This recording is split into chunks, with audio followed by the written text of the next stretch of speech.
Hi guys, welcome back to my channel. In this video I'm going to be doing a colored pencil bunny rabbit portrait. The materials I'm going to use are Faber Castell Polychromos pencils, and then also another mix of just a cheaper generic brand of pencil.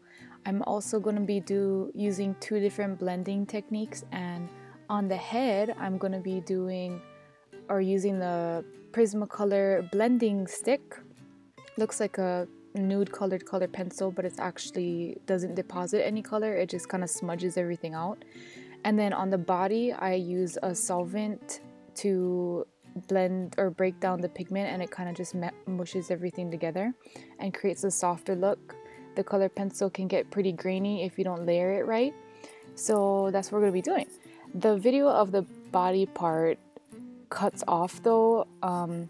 This is an older camera, so the battery died. I'm actually going to post a separate video showing that.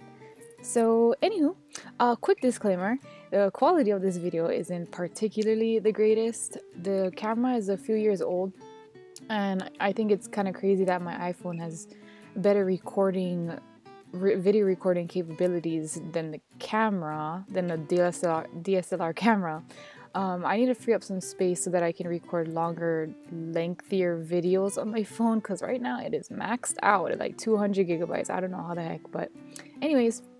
Also, I'm basically new to this art world, and as far as like detailed portraits like these go, so maybe that'll motivate someone new watching, or beginners like me to have a go at it sooner.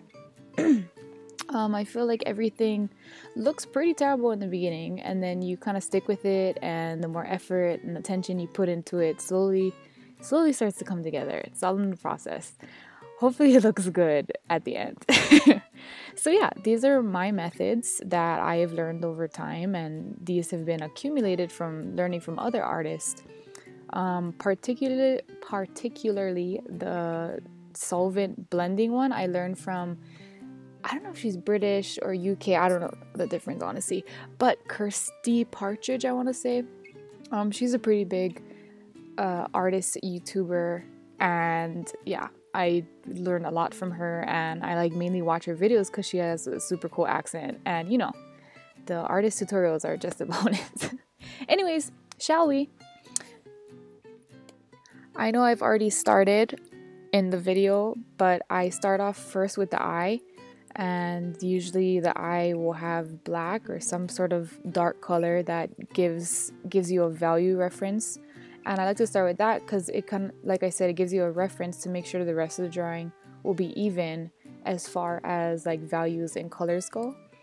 And then basically I look at my reference picture and see what colors are there. There's going to be not necessarily just brown, black, and white to create this bunny, but there's yellows, there's blues, there's greens in some parts, and you kind of have to like nitpick and break down every little section of what you see, and then take your colored pencils and then recreate that in the section that you're working on. So with that being said, I start off with usually like the lightest value. In this case, I started off with a creamy white and a little bit of yellow, and I start putting down the color and mapping it out on where I see it in the reference photo. I do like to start off with a little bit of darker colored pencil, not necessarily a black, but maybe a light gray or even a dark gray, and you can kind of map out the shadows of the color that you see in the picture. So that kind of gives you an idea of where you want to start building the image. I think that working in small sections is the best way to do it, because you can really break down every little part of your reference and see not necessarily what type of fur it is, or if it's curly, or if it's straight, or it's yellow or brown. You can literally see if it's or what kind of shapes are built in the colors, and I hope that makes sense. But you don't necessarily look at the eye and draw the eye. You look at the eye and you see like a circle within a triangle that has a little bit of a rounded tip or something of that matter. So that's kind of how I take a general look and start off doing the piece. As you continue on with drawing, or as I continue on with doing this piece, you slowly start to see everything kind of building together and coming together, and that even gives you more details and more almost like clues to see what you have to do next. It starts matching the reference photo, or it doesn't start matching the reference photo. Sometimes I like to put on really close side by side and really see like what is standing out to me and why it looks different, and then just going in and fixing that as I see fit.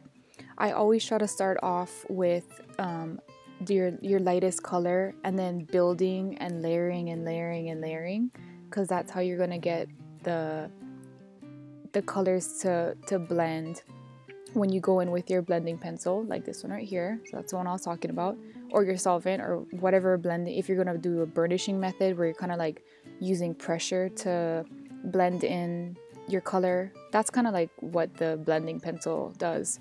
You kind of smush it in there and it blends in all the colors together using friction and pressure pretty much. Yeah. When you're doing short fur or soft fur more so, you really have to try to mimic the size of the fur. So with soft fur, with this particular bunny on the head, it's very short. So I work in very soft strokes, and I also make sure that I am sketching, or excuse me, make sure that I'm putting down the color in the same direction as the fur were to be growing. That's gonna give it the most realistic look, and it won't look like that in the beginning, but as you go on, then it'll start, you'll start to kind of see the flow of the fur and the pattern of which it's moving in. That's pretty important for keeping it looking realistic. So now I am going in and I'm kind of adding a little bit more detail. You can see I use like even a blue color in the highlight of the bunny's eye. There was a very light tint of blue. I know the camera quality isn't the best, you can't really see it, but I went over and like very gently shaded in a little bit of that blue to kind of give more of that realistic look, and it kind of gives it more of that three-dimensional look that you want in the eye. And then towards the end, you can go in and put more detail in. I go in and add more white and make it really pop. But that kind of goes back to how I was saying, even though you don't necessarily see blue, you kind of see like, oh look, it's a black eye. But there are different undertones in that color, so that helps it keep more realistic. Here I'm going back in and seeing that I need to darken things up.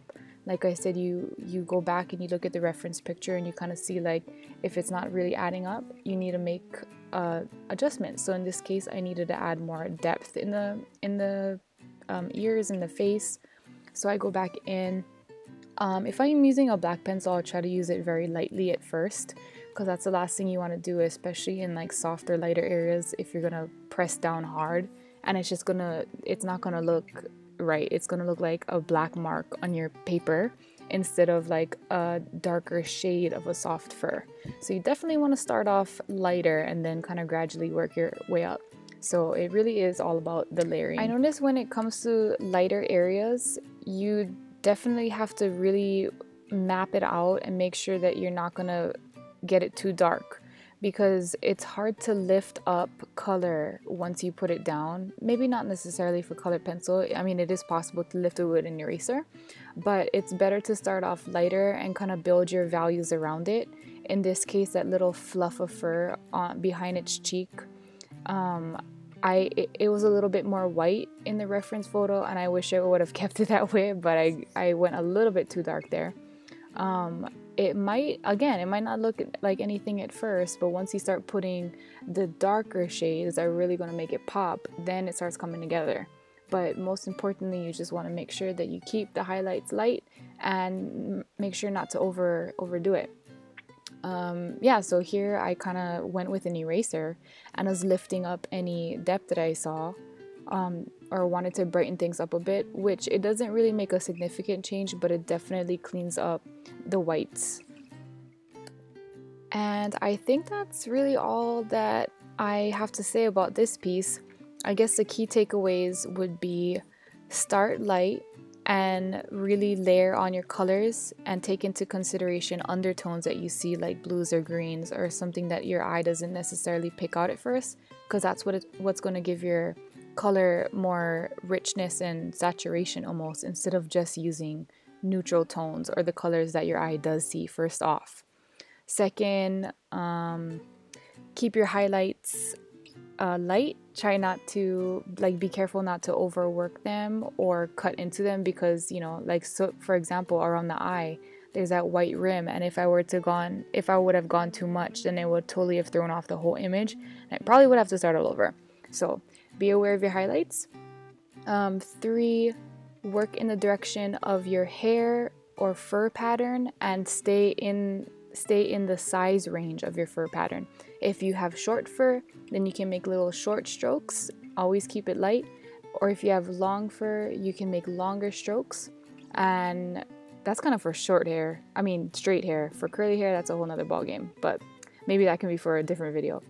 Number 4 is choose a blending method that works for you. So I use 2 different ones. I use the burnishing, like, blending pencil, and I also use a solvent one. Again, I am going to add the solvent blending of the body section in a different video because I couldn't add it in here. And 5 would be kind of just stick it out. And like I said, I feel like everything kind of looks pretty terrible in the beginning, and then it kind of starts coming together. Oh, and lastly, 6, I know I didn't mention this in the beginning, but spend time, and if you're drawing a sketch yourself of a reference image, spend time really making the reference sketch and the rough sketch of your image a good one, because if you don't have a good rough sketch, then it might not look like the reference. If you're doing it for fun, then I mean, that's perfect. You don't have to worry about that. But if you want it to look realistic and you want it to look like what you're drawing, if you want the drawing to look exactly like the reference picture, then definitely invest in time when it comes to the rough sketch. And okay, 7, I'll add another one. Have fun with the details and maybe invest a little extra time. You can look at it and be like, wow, it's nice, it's done, or you're happy with it. But if you spend like 5-10 more minutes and you kind of just go over every little square centimeter of your reference picture and then look back at the drawing that you're actually doing, maybe you might find something like a little whisker that's out of place, or hopefully not there. If it's out of place, I don't know what you could do at that point. But if you find a little whisker, like, oh, I missed a spot, and you kind of add like another little wisp, perfect. Like, that totally just adds to the drawing. So yeah, that was my little bunny rabbit portrait drawing. I hope you enjoyed it. Again, sorry that the quality wasn't the best. I'll work on it. And yeah, leave a comment below and tell me what you think, and have fun drawing your own little bunnies. Bye!